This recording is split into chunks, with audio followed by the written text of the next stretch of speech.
आज यूएई देख ले, आज यूएई खामोश है, आज सऊदी अरब भी खामोश है, आज बाकी जो इस्लामी मुल्क हैं वो भी खामोश हैं। उनकी जबानों को ताले लगे हुए हैं। अगर वो नहीं बोलेंगे तो ये वक्त उन पर भी आने वाला है। इजराइल जो है वो उसके प्लान में ये मुल्क भी शामिल है। बिस्मिल्लाहिर्रहमानिर्रहीम, आप देख रहे हैं explore right with Arshad Mehdi. Viewers, फलस्तीन की मस्जिद अक्सा पर जिस तरह से निहत्ते मुसलमानों पर इजरायली फौजी चढ़ दौड़े और उन्होंने नमाज के दौरान उन पर हमला किया और उनको सैकड़ों जो फलस्तीनी मुसलमान थे उनको जख्मी किया, उनमें से कुछ शहीद भी हुए। तो इतनी बर्बरियत हुई, इतना जुल्म हुआ कि जिसकी मिसाल जो है वो शायद दुनिया की तारीख में नहीं मिलती। ये सारा जो मामला हुआ इसको आपने देखा होगा सोशल मीडिया पर, वीडियोस भी अब तो इसकी बहुत सारी सोशल मीडिया पर मौजूद हैं कि किस तरह से जो इजरायली फौजी हैं वो नमाज तरावी के दौरान उन्होंने मस्जिद पर हमला किया, वहां पे शेल बरसाए, वहां पे सीधी गोलियां मारी और लोगों को जो है वो निहत्ते जो लोग थे जो नमाज अदा कर रहे थे उन पर हमला करके उनको जख्मी किया। और जो वहां के मुसलमान है जब हमला किया तो आपने वीडियो देखी कि लोग हमले के दौरान भी जो है वो नमाज अदा कर रहे थे। आखिरी सफों पर जो है वो शेल बरसाए जा रहे थे, गोलियां बरसाई जा रही थी, लेकिन अगली सफों में मुसलमान खड़े नमाज अदा कर रहे थे। ये जो सारा वाकया हुआ है, ये सारी तफसीलात तो आपने देख ली होगी, लेकिन इस सारे मामले का जिम्मेदार कौन है? तो जनाबी अली, इस सारे मामले का जिम्मेदार है 56 इस्लामी मुल्क। इस सारे मामले का जिम्मेदार है पाकिस्तान खुद। इस सारे मामले का जिम्मेदार है अरब ममालिक जो इजराइल और फलस्तीन के आसपास रहते हैं। आपको शायद ये सुनकर बुरा लग रहा हो, लेकिन हकीकत यही है। अगर इसकी तफसील आपको आज मैं इस व्लॉग में बताऊंगा कि किस तरह से इजराइल ने फलस्तीन पर कब्जा किया और किस तरह से 56 जो इस्लामी मुल्क हैं उन्होंने मुजरिमाना खामोशी इख्तियार किए रखी और किस तरह से मगरब और अमेरिका ने इजराइल को जो है वो एटमी कुव्वत बना दिया, उसको मिसाइल दिए, उसको टैंक दिए, उसकी माली मदद की और उसको कुव्वत दी और किस तरह से इजराइल ने जो है वो फलस्तीन पर कब्जा किया। तो जनाब, इजराइल का ये जो मेरे पीछे आप देख सकते हैं ये नक्शा अगर आप देखें, जो पहला नक्शा है तो ये 1946 से पहले का नक्शा है। इसमें अगर आप देखें तो इजराइल बिल्कुल उसका नामो निशान ही नहीं है पैलेस्टाइन में, और पूरी पैलेस्टाइन की ये गवर्नमेंट है, पैलेस्टाइन का ये मुल्क है और इसमें 86% मुसलमान आबाद थे, 10% ईसाई थे और सिर्फ 4% यहूदी आबाद थे। ऐसा क्या हुआ कि उन 4% यहूदियों ने पूरे मुल्क पर कब्जा कर लिया और वहां पे आग लगा दी? तो ये सारा बिल्कुल अमेरिका और जो यूरोप है उसकी मदद से इजराइल ने किया।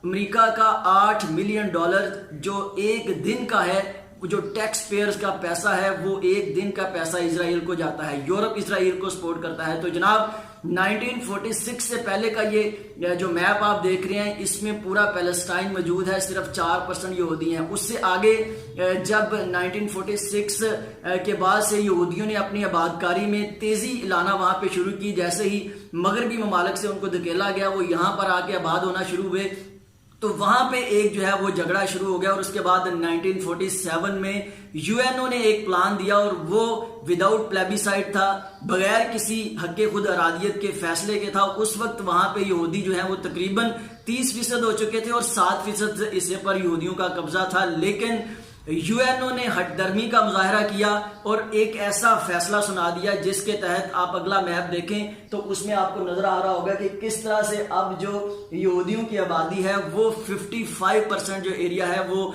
इजराइल को दे दिया गया। 45% जो सारा इलाका है वो सिर्फ फलस्तीन के पास रह गया। और उसके बाद जो इजराइल है उसकी जो वहां पे जो अंधाधुंध फायरिंग है, जो उसके हमले हैं उसमें मजीद इजाफा हुआ, कोई चीज रुकी नहीं। हालांकि यूएनओ ने यह फैसला किया कि इसके बाद जो है वो कोई वहां पे किसी को नहीं छेड़ेगा और ये सारा जो मामला है ये 2 स्टेट्स उसने कायम कर दी। लेकिन उसके बाद 1949 में जो है वो एक बड़ी वार हुई, उस पर हमला किया गया फलस्तीन आबादियों पर। फिर 1967 में एक बड़ा जो है वो हमला हुआ फलस्तीन पर और वहां पे जो मुसलमान वहां से निकल के जो आसपास के ममालिक है वहां पे गए, उन्होंने वहां पे जाके पनाह ली। अब आप अगर 1967 का मैप देखें तो इसमें तकरीबन 78 हिस्सा जो है वो उसका कब्जा है जनाब अली इजराइल का, और सिर्फ वेस्ट बैंक और गजा के जो इलाके हैं वो मुसलमानों के पास रह गए। और यूं जो इजराइल सिर्फ 4% था वो 78% तक चला गया और उसने पूरे मुल्क पर कब्जा कर लिया, और जो अक्सरियत थी मुसलमानों की वो इकलियत में तब्दील होगी और मुसलमान कम से कम होते गए। उसके बाद अगला जो प्रेजेंट मैप है वो अगर आप देखें तो उसमें आपको नजर आ रहा है कि किस तरह से अब बिल्कुल जो इजराइल है वो 85% पर चला गया है और सिर्फ 15% जो एरिया है वो मुसलमानों के पास रह गया है। और जो डॉट्स आपको नजर आ रहे हैं यहाँ पे मुसलमान आबादी है और बाकी सारा इजराइल ने कब्जा कर लिया है। तो ये जनाब अली इजराइल ने किस तरह से किया? इजराइल ने किया यूरोप और अमेरिका की हेल्प से, उन से उसने पैसा लिया, उनसे उसने टेक्नोलॉजी ली, और इस वक्त वो एटमी कुव्वत भी है, मिसाइल्स भी उसके पास हैं, टैंक्स भी उसके पास हैं, और फलस्तीन के मुसलमान जो है वो बिल्कुल निहत्ते हैं, उनके पास कुछ नहीं है।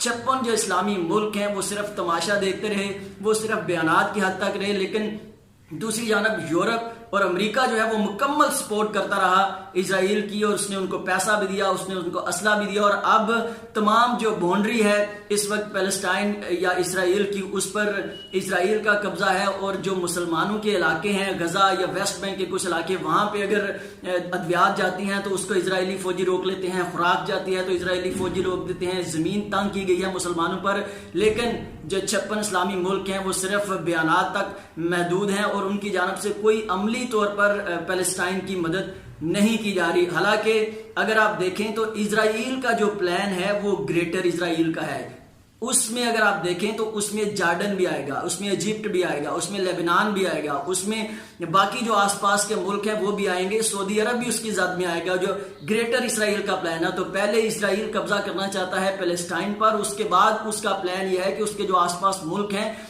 उन पर भी कब्जा किया जाए। तो ये मुल्क अगर खामोश रहेंगे, अगर मुजरिमाना खामोशी इख्तियार किए रखेंगे तो इनकी भी बारी आने वाली है। इजराइल एक बहुत बड़ी ताकत और बहुत बड़ी कुव्वत बनता जा रहा है, और मुसलमान के जो 56 ममालिक हैं, इवन पाकिस्तान भी स्टैंड तो लेता है फलस्तीन के लिए और इसराइल के खिलाफ, लेकिन अमली तौर पर आप देखें कि हमने क्या फलस्तीनियों की मदद की, हमने क्या उनको सपोर्ट किया, और एक जो मुसलमान कम्युनिटी है उसको पूरा यूरोप और पूरा अमेरिका दबाता चला गया, और वो 86% से 15% पर आ गई, और जो 4% कम्युनिटी थी यहूदियों की वो अब 85% पे चली गई है। तो ये आप देखें कि किस तरह से इजराइल ने चंद सालों के दौरान जो है वो पूरे फलस्तीन पर कब्जा कर लिया है। अब उसका इरादा इसकी बाउंड्री से भी बाहर निकलने का है।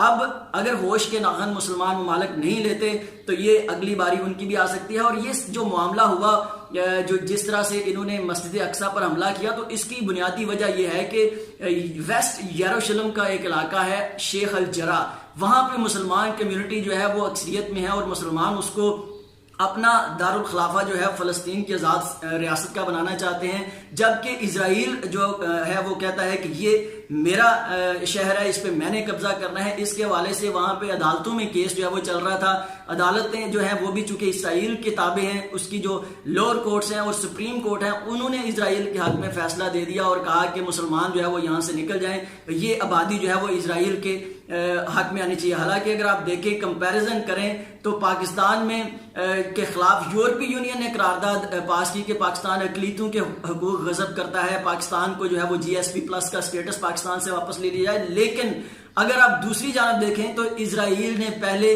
अक्सरियत को जनाब अकलियत में बदला, फिर अकलियत को बदल के उनके ऊपर जो है वो गासबाना कब्जे किए जा रहे हैं, उन पे ऊपर जुल्म किया जा रहा है, और पूरा यूरोप जो है इस मामले में खामोश है। और वो मुसलमान मुल्क जिन्होंने इजराइल को तस्लीम कर लिया है, जिन्होंने इजराइल के साथ तजारती रवाबत भी कायम कर दी है, वो सबसे ज्यादा इस जो मामला है उसके जिम्मेदार हैं। UAE ने जब इजराइल को तस्लीम किया तो उसने ये कहा था कि मैंने ये इजराइल को इसलिए तस्लीम किया है कि इजराइल जो है वो जुल्म नहीं करेगा फलस्तीनियों पर, और उसका जो आबादकारी का सिलसिला है उसको रोक दिया जाएगा। आज UAE देख ले, आज UAE खामोश है, आज सऊदी अरब भी खामोश है, आज बाकी जो इस्लामी मुल्क हैं वो भी खामोश हैं, उनकी जबानों को ताले लगे हुए हैं। लेकिन अगर वो नहीं बोलेंगे तो ये वक्त उन पर भी आने वाला है। इजराइल जो है वो उसके प्लान में ये मुल्क भी शामिल है, वो इनको भी नहीं छोड़ेगा। तो इस वक्त अगर मुसलमान होश के नाहा नहीं लेते तो मुसलमानों के लिए आगे आने वाला जो वक्त है वो मजीद मुश्किल हो सकता है, मजीद कड़ा हो सकता है। चूंकि एक तरफ पूरा यूरोप इकट्ठा है, अमेरिका इकट्ठा है, और दूसरी तरफ मुसलमान मुल्क जो है वो जाती मफादात और जाती मामलात में उलझे हुए हैं और उनके गुलाम बने बैठे हैं पूरे मगरब के और यूरोप के। और इसी तरह से वो जो यहूदी हैं वो कब्जा करते जा रहे हैं और फलस्तीन पर हम सिर्फ खामोश तमाशाई बनकर बैठे हुए हैं।